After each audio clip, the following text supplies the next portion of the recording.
ఆదిశక్తి యొక్క లీలలనే కథలను తన యొక్క ప్రతి అక్షరములోనూ కూర్చబడియున్నటువంటి శ్రీ దుర్గా సప్తశతి ప్రయోగము అమోఘమైనది. తమ యొక్క అస్తిత్వంలో దీని గురించి అనుభూతి చెందినవారికి దీనిని పారాయణ చేయవలసిన విధివిధానమును గురించి సహజంగానే కుతూహలముంటుంది.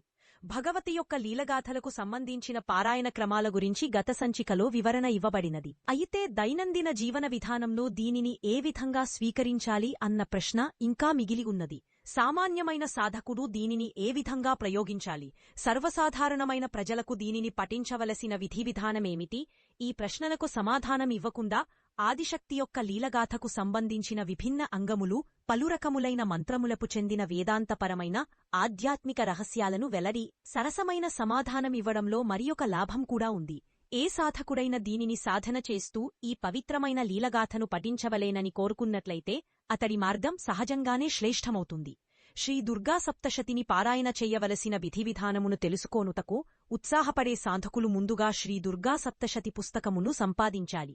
మార్కెట్టులో ప్రస్తుత పలు ముద్రణా సంస్థలు వెలువరించిన పలు పుస్తకములు ఉన్నవి కాని గమనించి చూస్తే చాలా వాటిలో ముద్రణా లోపాలు కొన్ని ఉన్నాయి. గీతా ప్రెస్ ద్వారా ముద్రించబడిన పుస్తకం మాత్రం అన్ని విధాలా బాగున్నది. ప్రారంభంలో ఈ పుస్తకం యొక్క 2 ప్రతులను తీసుకోనడం మంచిది. మొదటిది పారాయణానికి, రెండవ పుస్తకాన్ని లీలాగాథలోని వివిధ మంత్రాలను నిత్యమూ స్వాధ్యాయము చేస్తూ మననం చేసుకోవటానికి వాడవచ్చు. పారాయణానికి ఎన్నుకొనిన పుస్తకమును పూజాస్థలంలో మాత్రమే ఉంచాలి. దానితోపాటు ఈ పుస్తకానికి జగదంబ యొక్క సాకారమూర్తికి ఇచ్చే గౌరవాన్ని ఇవ్వాలి.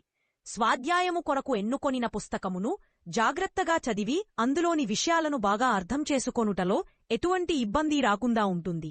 ఇప్పుడు పారాయణను ప్రారంభించబోతున్న సాధకులందరికీ ఒక విన్నపం.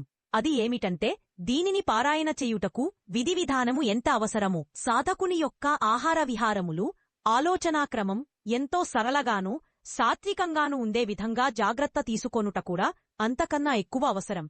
ఇందుకొరకు గాయత్రీ అనుష్ఠానమునకు అవసరమయ్యే అన్ని రకాలైన నియమాలు, ఉపనియమాలను పాటించవలేను. దీని ప్రయోగంలో నిష్ణాతుల నవారందరూ ముక్తకంఠంతో చెప్పేదేమంటే ఇందులో బ్రహ్మచర్యని ఎంత జాగ్రత్తగా పాటించగలడో సాధన అంతే ఫలితాన్నిస్తూ ముందుకు సాగగలదు.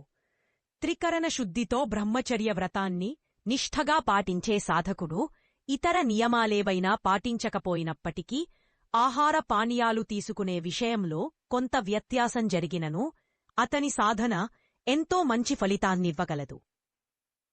కుట్రదారుల మధ్య చిక్కుకున్నప్పుడు, గ్రహబాధలు, దారుణంగా ఉన్న విషమ పరిస్థితులు లేదా ఏదో విధంగా భయానకమైన, వికృతమైన పరిస్థితులు ఎదురైనప్పుడు బ్రహ్మచర్యని నిష్ఠగా పాటించే వ్యక్తి ఎవరైనా ఈ ప్రయోగాన్ని చేసినట్లయితే సమస్తమైన దారుణ, భీషణ పరిస్థితులన్నీ చెల్లాచెదరైపోతాయి అని అనుభవజ్ఞాలు తెలియజేస్తున్నారు.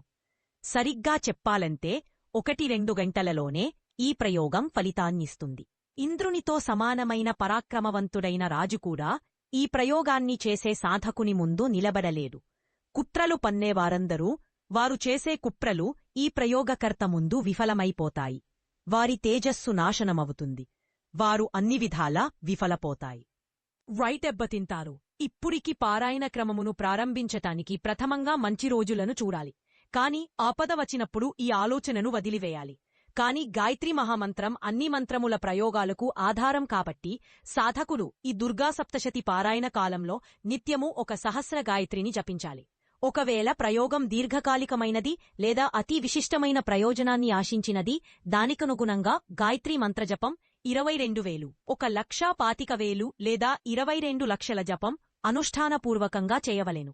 మంచి అనుభవజ్ఞులైన పండితులు గాయత్రీ మహామంత్ర మహాపురశ్చరణ చేసిన తరువాత ఎవరిన సాధకుడు ఈ విశిష్టమైన ప్రయోగం చేసినట్లయితే విధివ్రాతను మార్చుకొనుట్లోకునా సమర్థుడు కాదలదు అని తెలియజేస్తున్నారు. ఈ సత్యం అనేకమంది ద్వారా పలుమార్లు నిరూపించబడినది. ఈనాడు కూడా ఎవరినా సరే ఎప్పుడైనా సరే ఈ సత్యాన్ని పరీక్షించి సఫలమని నిరూపించుకొనవచ్చు. పారాయణ విధానంలో ముందుకు వస్తే సాధకుడు స్నానమాచరించి శుద్ధవస్త్రములు ధరించి తన పూజాస్థలంలో ఆసీనుడై భగవతి ధ్యానించి తత్వశుద్ధి కొరకు ఆచమనం చేసిన తరువాత జలమును తాకి పుష్పాలు అక్షతలు తీసుకొని సంకల్పమును పఠించవలెను.